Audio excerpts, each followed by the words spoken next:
second and toggle back.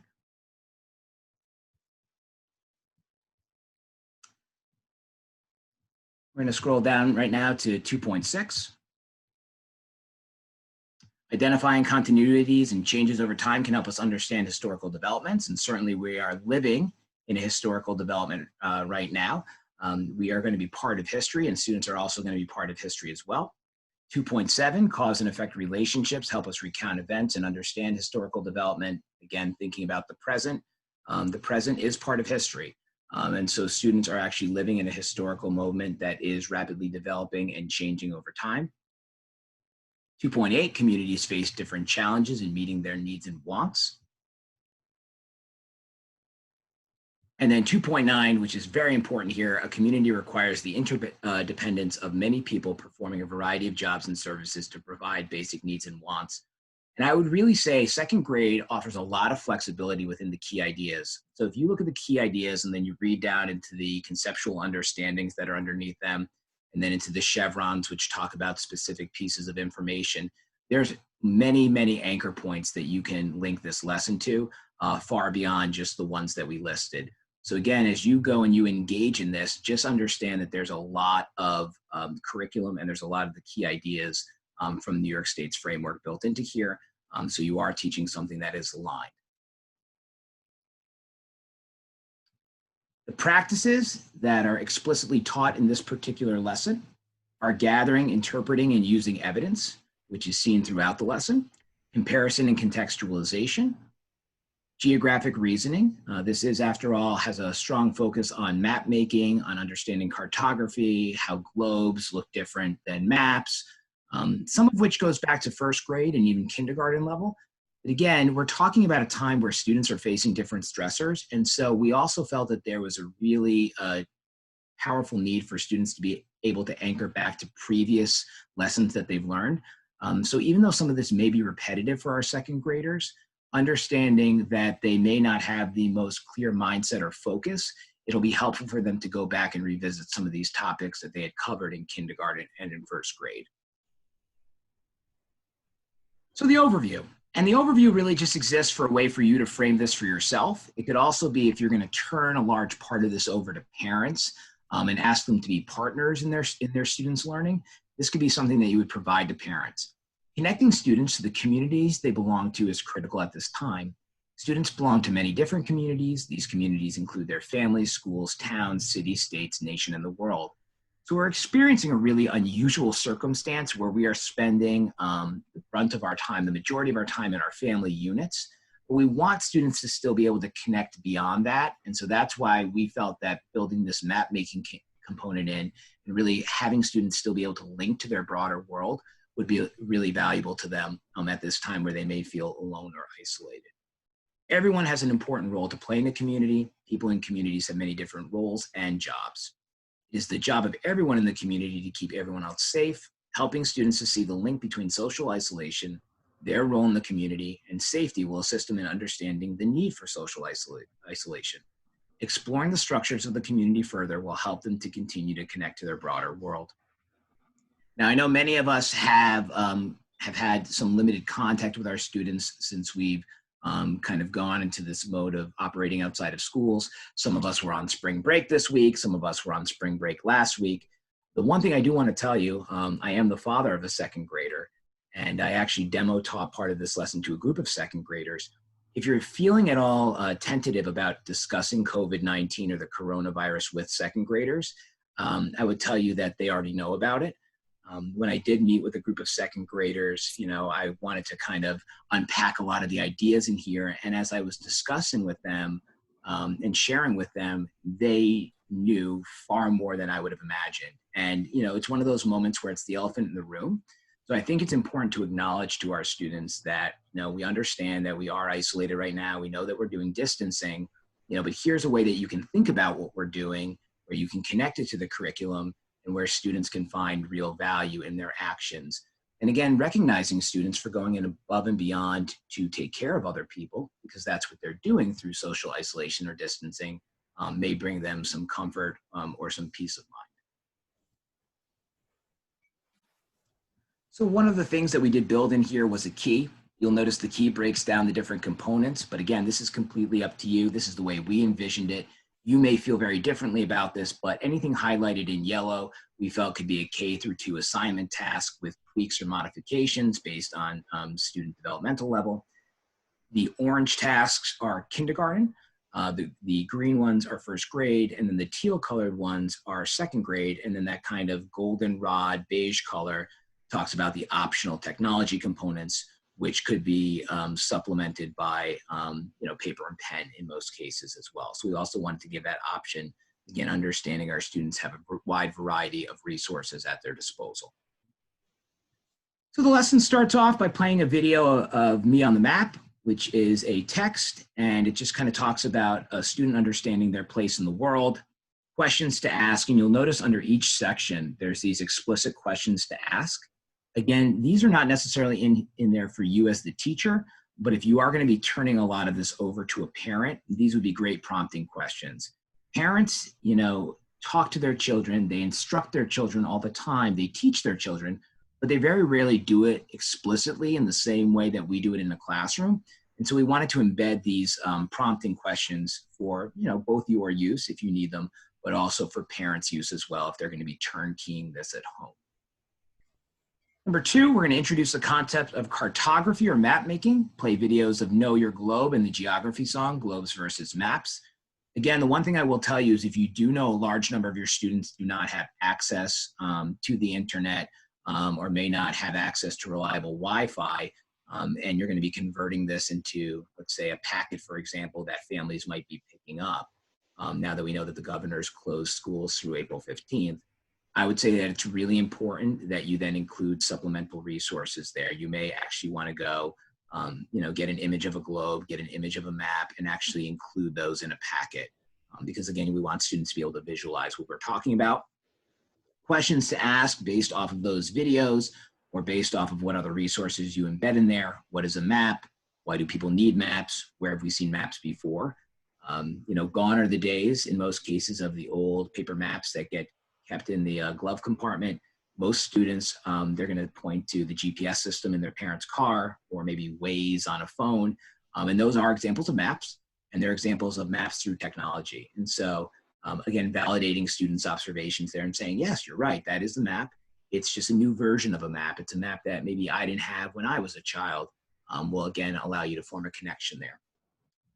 Number 3, model a map of the neighborhood displaying streets, houses, and other community landmarks such as a firehouse, hospital, school, etc. We did embed a map in here, which again, if you are going to turn this into a packet, I would encourage you to print out for students. It's a very simple grid map. It includes a compass rose. So you want to draw students' attention to the compass rose, understandings of those cardinal directions. You could talk a little bit about the idea of grids. We don't really usually get too much into latitude and longitude at these grade levels. But you could say to students, by putting a grid, by putting a graph on top of a map, it can help us locate things. The one thing that this map doesn't have is an explicit key, but we wanted to use it anyway because it was the most simple map that we felt could be easily accessed by students. But you may also want to point out to students that there is no key on this map, but in the task that we're going to see in the next step in number 4, that there was an expectation that students would create their own maps with keys. And again, questions to ask based on that map or another one you may supplement with. What is this a map of? How do you know? Right? So ask them for their rationale or explanation of how that they know that that's how they know that that's a map. What are some of the places on this map? And then how could this map help us? With the idea being that, hey, if I lived in this neighborhood or if I lived in this town, I would want to go ahead and be able to locate and move around the town and find some of these important places. Let's go down to number 4. So number 4 is highlighted, and again, this is the basis of the major component or project here. And again, we really, really, really want to encourage you to be flexible. There's no right or wrong in terms of how this is going to look. If you have a student that has technology access and you've used Google Slides in your classroom, I'm going to ask Linda to jump in 1 second and talk a little bit about what she created for that. But we are going to have students that have access to art supplies. We're going to have students that have no access to art supplies within their household. So you could even build a scavenger hunt in here and say, think about the space that you want to represent in your community. What are some of the things that you could find around your house or even around your yard that maybe you could utilize to represent these different things? So using available resources, have students create a map of their neighborhood or community. Maps can be drawn on paper, made 3D, designed on computer, etc., based on the available resources. Really encourage that creativity. There's a huge social emotional component to creating artwork, and whether students are doing this on paper, whether they're doing this three-dimensional, or whether they're doing it on the computer, this is going to be an outlet for them. It's also going to be a way for them to express probably some of the energy they're feeling pent up within their houses. So really encourage that creativity and thinking outside of the box. Allowing students to engage in this component of the lesson, again, as an arts and crafts project would be beneficial. But arts and crafts doesn't have to mean paper and pencil, it can mean technology. Examples of materials may include paper, pencil, markers, tape, glue, Legos, blocks, matchbox cars, sticks, twigs. Really say that their imagination, is the limit, and let them go and be creative here. Because this is something that we want them to feel a connection to. We want it to be very personal to them, and we want them to be able to express how they perceive and how they see things. So I'm going to actually ask Linda to chime in here. Linda did create a community map template, and I'm going to just toggle it open. Linda, Greg, let me share my screen because maybe it won't crash then, because I already have it pulled up in my own drive. Sure, go ahead. So I'm going to, all right. I'm going to stop my share, and you can take over. Go ahead. Oh, okay. All right, here we go. I'm going to share my screen. I hope this is oh, here we go. So everybody can see that, right? Yes, we can. Yeah, okay. So this is just a simple Google slideshow that's kind of a drag and drop activity. I know that when I worked in the Lakeland Central School District, our second graders would love to engage with activities like this. But as Greg said, paper and pencil, arts and crafts is just as good. I'll just walk you through it quickly. There's just a number of slides here where kids can create their own community map through a drag and drop or copy and paste situation. There's explicit directions on how to use it. You'll have to, it is a view only file when you open it, so you'll have to make a copy. And then these are the directions on what to do. And I even showed them how they want to perhaps even add their own icons. They could make them themselves. I made a little video here of how to use the shape tool to create your own buildings. So here's the map, which looks just like the one Greg showed you earlier. Here are the icons. If I wanted to put this house on the map, I would simply copy it, click here, and paste it, and the students can then, you can see they can then build their own neighborhood. Once they've built their own neighborhood, they can write the name of it up here. Then they can go down and do their writing piece on this slide. So they're doing some manipulatives, and they're writing about the community that they built. So I'm going to stop my share and turn it back over to Greg. So terrific. I think, yes, I see the question there. So I'm sorry, you said we need to make a copy for the kids to do on their own. Absolutely. So if you want to use that activity, first of all, you'll make your copy. And then if you use Google Classroom, you can push out a copy to each student, make a copy for each student, for those of you that use Google Classroom. Any other questions about that? I think I have the directions stated pretty explicitly on slide 2 or 3 with the directions.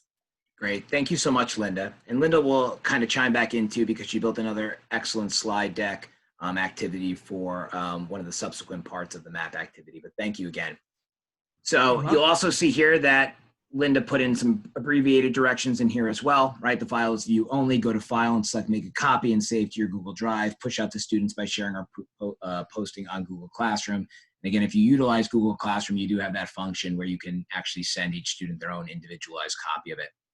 Our thought process was that maps should include community names, places, buildings, locations labeled, the compass rose, and the key. Your requirements or the specifics of what you're looking for could look different. And so again, this is all up to you. This is, again, just supposed to be the basic resource. I will also tell you today that we're in the process of adding some additional slide decks that a teacher colleague made for this. So certainly if you, in developing this and working through this activity, come up with any great resources, you come up with something that you do with your students that just really connects to them and really hits home with them, please feel free to reach out to us. We'll share our email addresses. If you're willing to share and we feel like it fits well in the document, we'll definitely include it in there, because again, we're a community, we're depending on each other, we're in unusual circumstances. And again, it's the idea of crowdsourcing or the hive mind here, which is going to help us to produce the best instruction for all of our students going forward. So questions to ask again, and really these are prompting questions mainly for parents if they're doing a lot of this, within the house. And again, the one thing I can't stress enough is just having flexibility here.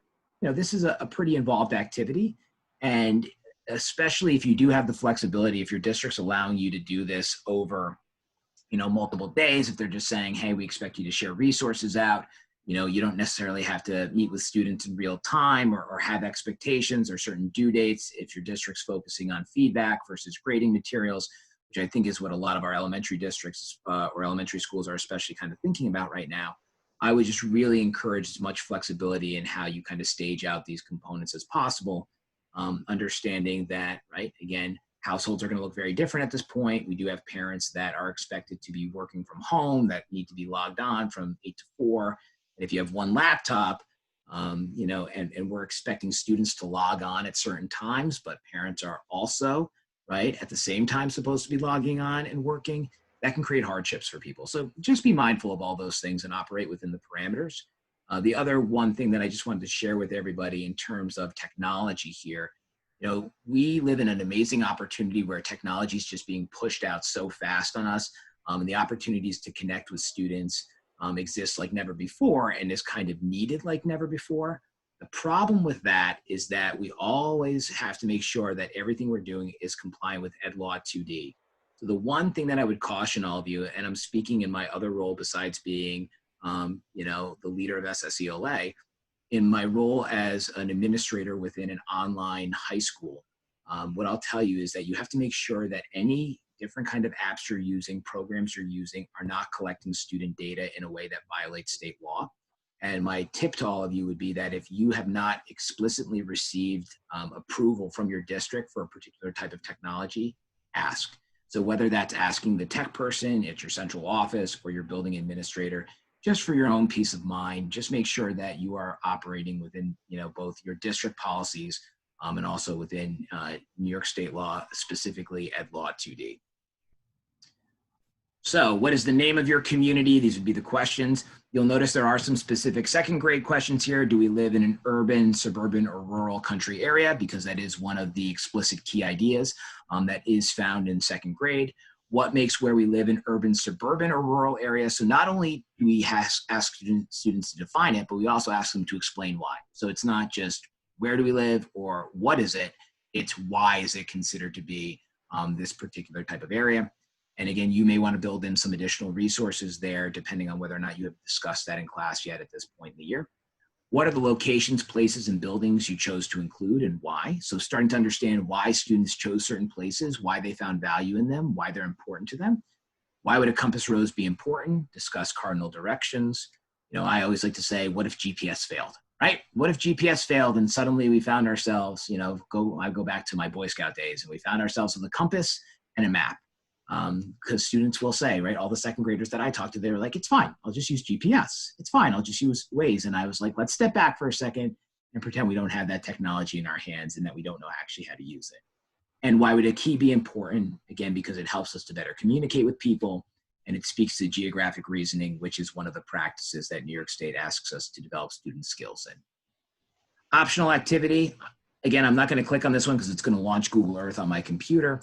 But it's a community scavenger hunt looking at many different communities spread out across New York State. And our local collegial circle leader for elementary schools, Jill, built that for us and shared that with us.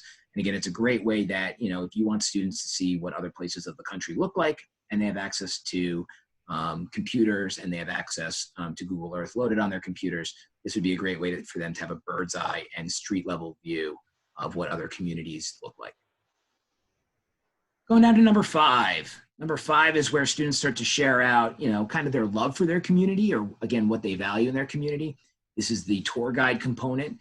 And again, this can be done in a couple different ways. We're going to ask them to think, draw, and discuss around the following questions and how you frame this out, whether they do it in posters, whether they make a mini booklet, whether you ask them just to write about it, because, right, second grade, it's going to look very different than what we would expect our kindergartners and first graders to look like in a lot of ways. You can think of multiple modalities for students to communicate their thoughts and feelings here. This may look like a paragraph or maybe two. What would you tell them about your community? What will you show them about your town? What makes your community interesting? So again, helping students to go beyond the walls that they're finding themselves in. You know, if they're not getting outside, if they're not getting regular exercise, if their parents don't have the luxury of being able to take them on walks, this is going to allow them to connect to that broader world and to think about what they love in the community. And so we want them to get excited about this as well. So create a poster to welcome people, but again, it could be a book, it could be a writing prompt as well. Responses are going to vary by grade, and we'll just toggle down to the teal responses right here. Students should produce drawings of important places in their community. Have the student write the name of the place on the picture. The student could write a short paragraph, 3 to 4 sentence explanation of why they chose that place. Again, if you have a student who's a struggling learner, you may revert back to one of these easier ones. This was just our very general framework for what we thought students could produce. Questions to be asked as a follow-up by yourselves or by their parents. Why did you choose to tell the visitor about blank in the community? Can you explain to me why that is important to you? So continuing to have them, right, verbally explain themselves as well, because there's real value in that. And what are the most interesting parts of the community for you? Are they the same for everyone? And this would be a great place if a parent had time to have that conversation and say, you know, I noticed that you chose the playground and this and that and this other thing. I chose these other places. Let's talk about why we have different perceptions. And that also gives students, you know, a bird's eye view into the idea that different people have different thoughts and different feelings. Going down to step 6, community helpers. We're going to start it off with Brain Pop Junior. Again, if we have access to that. People are the most important part of the community, and they all have important jobs and roles, and Brain Pop has made this accessible to everyone at this time. So if students do have an internet connection and it's fast enough, they should be able to access this. Super short, about 4 minutes long, but does a nice idea of kind of an overview of the different people in the community who play important roles. Go ahead, Linda. Greg, let me interrupt 1 minute. Sure, please. The mention on that Brain Pop video, that Brain Pop video is actually on YouTube. So Yep. Brain Pop, this isn't just for this period of time. This is one of the videos that Brain Pop makes available all of the time. Thank you, Linda. So just want to clarify that.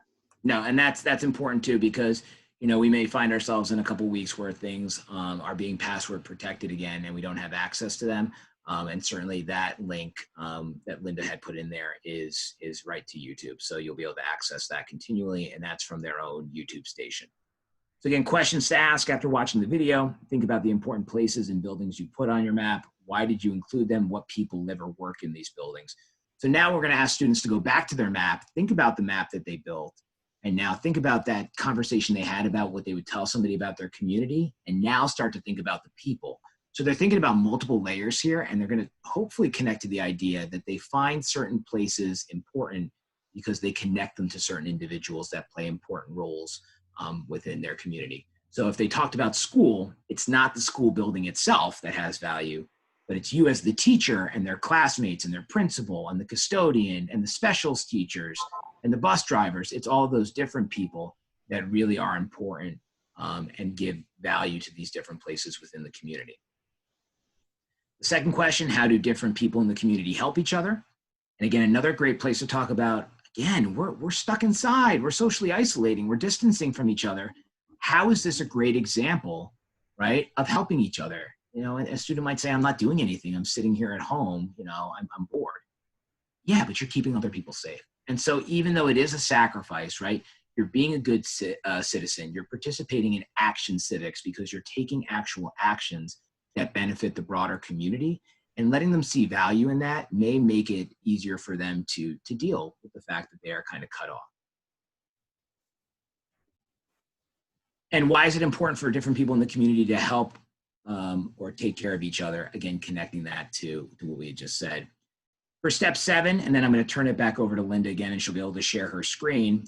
This is where we're going to ask students to use index cards or Post-its to add descriptions to the important places and people included in their map. So I'll talk about the paper and pencil version in a second, but Linda, I'm going to stop sharing my screen. And if you want to jump in and show them the community places and people slide deck.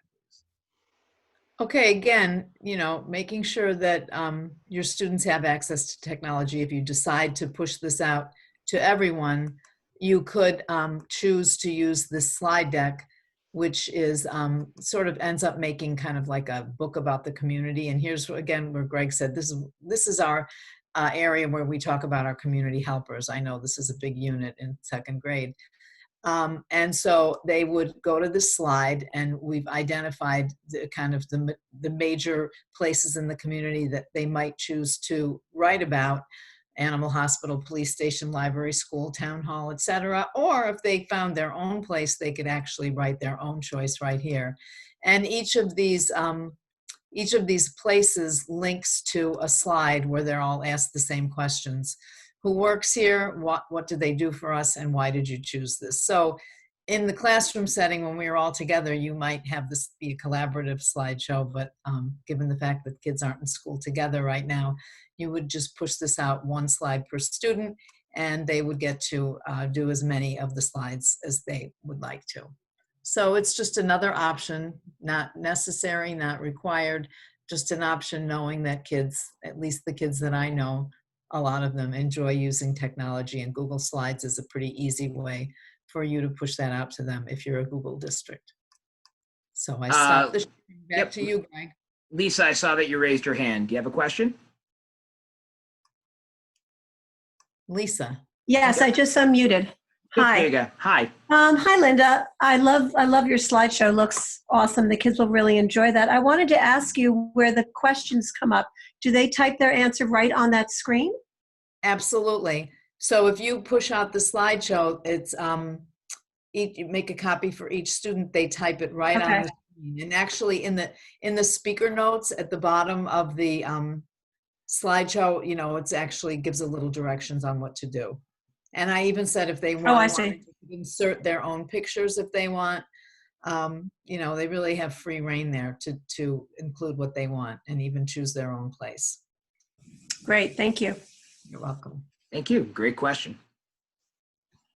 All right, so continuing on, again, for some of our students who may not have access to technology, we also just kind of broke down what this would look like by grade level. We were thinking either Post-it notes or index cards that could be added directly on to the map that they had already created. So now you're building and you're scaffolding up that map. But I think Linda did a great job in terms of if students did the slide deck for the first component, they're going to build this as a separate component, but it still hits on the same ideas of understanding who those workers are or who those community members are that help other people, those community helpers. So again, we just broke down the responses by grade level, and you can scaffold this here as well or adapt this to the needs of your students. What we thought for a second grader, again, with a lot of flexibility built in, this is going to be their major social studies work for several weeks. If you kind of stretch this out and segment it right, ask them to think about maybe 5 to 7 of those places, ask them to, identify the location and the helper that's in it. So in the case of where we're reading off the teal, fire station firefighter, and then they may come up with a 2 to 3 line sentence explanation. So the fire station is an important place in the community. Firefighters rescue people, put out fires, and even visit us at school. Fire trucks and equipment are kept at the fire station to help keep people safe during emergencies. So again, just showing that understanding and being able to link to the idea that it's not the physical structures themselves, but the people that occupy it that really give value to a community. Questions to ask for a follow-up, whether it be again with you or with a parent. And in a perfect world, this would be a great opportunity at some point here to share this out. But you could do that in a variety of ways. I mean, you could ask parents to take a picture of this with their phone and email it to you, and then you could curate that onto a single page so students could see each other's work. Again, just make sure that there's no student identifiable information on that. But again, looking for ways that students can demonstrate this work. So whether that's with you and connecting with you as the teacher, or whether that's being done with somebody in the household, just to validate everything that they're feeling and thinking about their community as large. So can you tell me about the descriptions you added? Can you take me on a tour of your community? And that should be kind of the culminating component of this part of the lesson. Literally a step-by-step walkthrough. Here's the different buildings I put in. Here's why I valued them. Here's the people that are in them. here's my community, here's what matters to me, and then linking it back to the idea that that student is also a key component of that community and that they have real value and that they really matter. The optional extension activity, which is an example, a dabbling in what I would call K-2 action civics, is the idea of allowing students to start to think about what they could do for their community. So ultimately, New York State really wants students to develop, live, actionable civics. And they want students to want to go out into their community and to be involved and to be passionate and to be able to identify things that they see that maybe are unfair or need to be improved in the community, and to, lobby for changes there, to advocate for those things. We want our little ones to advocate for themselves. But we also want to build those muscles so that they can advocate for others. And so, again, asking the question, all right, so we talked a lot about community here. Now, let's go back to that question that maybe we asked at the beginning of the lesson, or that discussion we had. Why are we staying inside? We're staying inside, right? Because the governor, right, and the mayor and our county executives and mom and dad told me that we have to stay inside for safety. Okay, why? Why does that matter? Why do you have to stay inside for safety? Well, I don't want to get sick and I don't want somebody else to get sick. So what you're doing here is you're being a member of the community, and you're putting the needs of maybe other people before your own. You're being a community helper, and that has real value there. So again, just acknowledging that and making students feel good about that is an important part of this. So then how does that connect to the community and keeping people safe? So no, I might not be a firefighter right now, or a police officer, or a teacher, or a doctor. I don't know what I want to be when I grow up, but I can, right at my age, at 7 or 8 years old, I can already take deliberate actions to help other people and to keep other people safe. And I can really be a contributing member to this community. And they're going to be proud of that. And we want them to be proud of that. And what would you like to do to help other people in the community once we don't have to stay at home any longer? That's a great way to kind of end this lesson, to have them start to think globally. We are building a 3 through 5 lesson actually right now. And that's really how we're going to end that lesson as well, with this kind of action civics component, thinking about giving back to the community, because social studies right now, we are living this history, and we really want students to be able to examine it through the lens of civic participation and the practice of civic participation. And so that's why we're really pushing that here as well. And I do have to give a shout out to Nancy McGuire, who found a great children's song at the very end about washing hands, because I know that as elementary school teachers, we all live in that land of making sure that we keep our hands clean. But that's, of course, more important than ever. And the one last thing I do want to share with you, and I'm going to stop sharing and then we'll take any questions that people may have. And I do have some additional resources to share as well. I had selected a couple of texts that I shared with the second graders that I did this lesson with. And a really great one that really resonated with them and helped them to understand was Last Stop on Market Street, which is a classic. It's one of my daughter's favorite books. And you can find it online, although I cannot necessarily endorse that, but there are recordings that are online that you may have access to.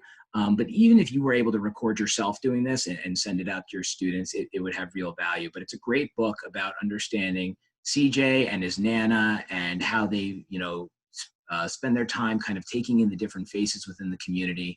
And ultimately, CJ and Nana end up spending their time in a soup kitchen. And giving back to people who are less fortunate to them. And it talks a little bit about how CJ kind of comes to that awareness. And it really does tie in really well with what we're experiencing now. And then my daughter actually read this book to her second grade friends, which is Super Manny, just because we talked a little bit about the idea that students, by staying home right now, are acting as heroes, right? They are being community helpers. They are being heroes. They're doing what's right for other people, and they're trying to protect other people and keep other people safe. And that has real value. So that was another book that, as I kind of crowdsourced opinions from the second graders, they really enjoyed this one as well. And it was able to help them kind of connect to the main ideas that we were talking about here. So that has been 40 minutes of mostly me talking at you, and I apologize for that. And Linda, thank you for chiming in and providing those terrific resources. But we did just want to open it up to the floor. If anybody does have any questions, please just share out. All of these materials are available on the SSELA website. They are not behind the membership wall. So just by going to the main page on the SSELA website, people can access these. There's a tab that says online learning, and you just click on that tab. And the 3 through 5 lesson that we're developing now on human rights, government, and myself should be accessible on Tuesday. And we'll also be leading sessions on that. If any of you teach multiple grades, you're more than welcome to join us, but also let your colleagues know about that. And I'll send an email out about that. Go ahead, Lisa, you have your hand up.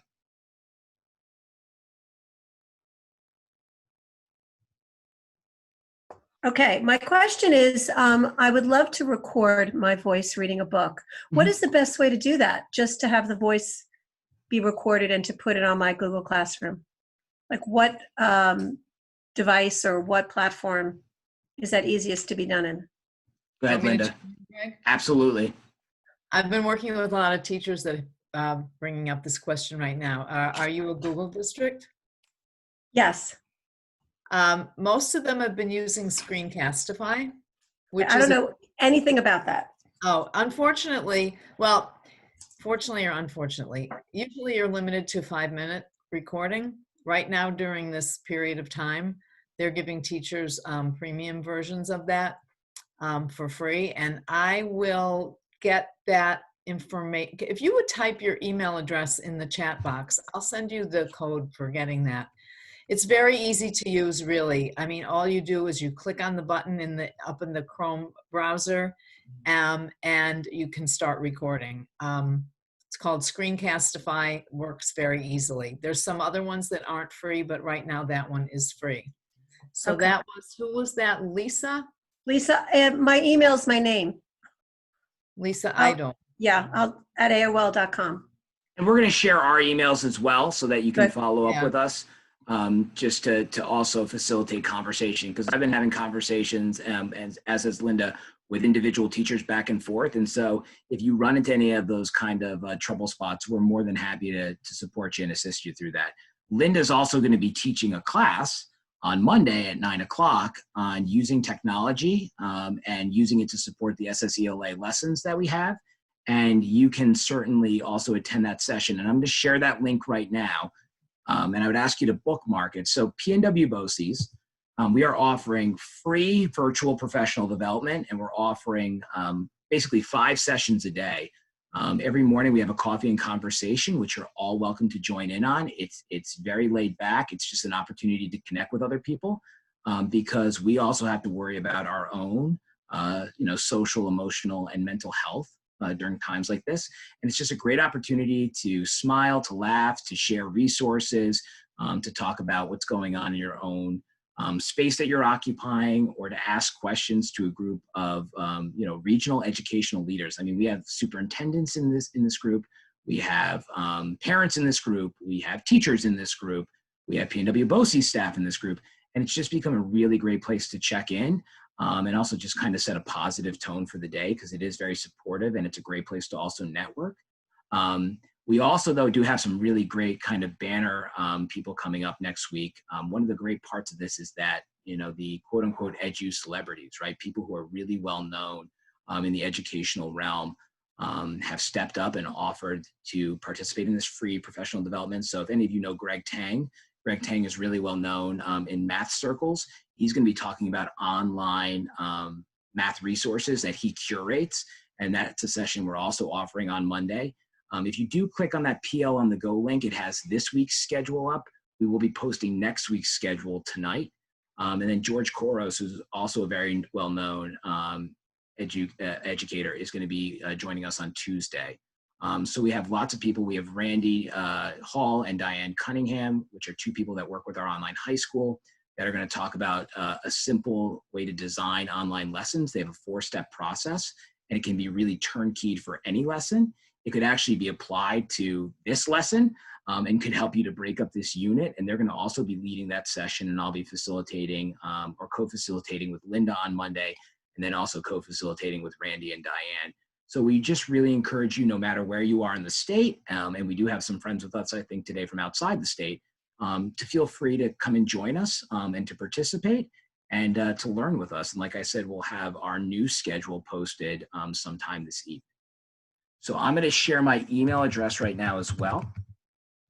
So if anybody does need to reach out to me, you can also reach out to me right through the SSELA platform.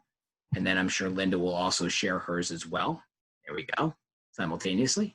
But does anybody else have any other questions? Anything else we can support you with? Even if it goes beyond this unit, we're happy to stick around for a few minutes and chat. But otherwise, we're going to close out this session, and it was wonderful spending this afternoon with you. Oh, go ahead, Lisa. You have another question? All right. One more. I seem to be Sure. the vocal one. That's fine. We need somebody to do that. If I'm going to log in the morning and see what's going on, like you talked about Greg Tang, Yep. Where do I log in to find that information? So here's how it works. So if you click on that link takes you to an actual Putnam Northern Westchester BOCES page. In the middle of that page, you'll see the current schedule. Now, when you open that current schedule, it opens up as an extension, and all of the links in that extension are live. So if you click a Zoom link, and I will tell you, Greg Tang is probably going to max out at 100. So what I would say is, in most cases, don't quote me on this, we've been opening up rooms about 10 to 15 minutes early. And so it's kind of first come, first serve. You come and join us, but as long as there's space in there, you just click that Zoom link and it'll take you right into that session. And those sessions are designed to last about an hour. But it's a great Greg Tang is Monday? He's Monday. Yep, he's on Monday. And then George Koros is on Tuesday. And like I said, that whole schedule will be kind of out there. We also have daily tech offerings as well. I don't want to forget to mention that. But our PNW BOCES tech department has different technologies that they explore on a daily basis from 10 to 10:30. And those are also open to everybody. Anissa, I said, when will the link be updated? The link will be updated tonight. Because one of the, no problem. One of the features of this is that it is real time. And so as we kind of recruit people to come and join us, schedules change daily. So tonight, that new schedule should be up at the very latest tomorrow morning. Okay. All righty. Any other questions? And again, Lisa, thank you so much for participating. It is wonderful to have people ask great questions because we know other people in the room have them as well. And thank you for stepping up and asking those questions.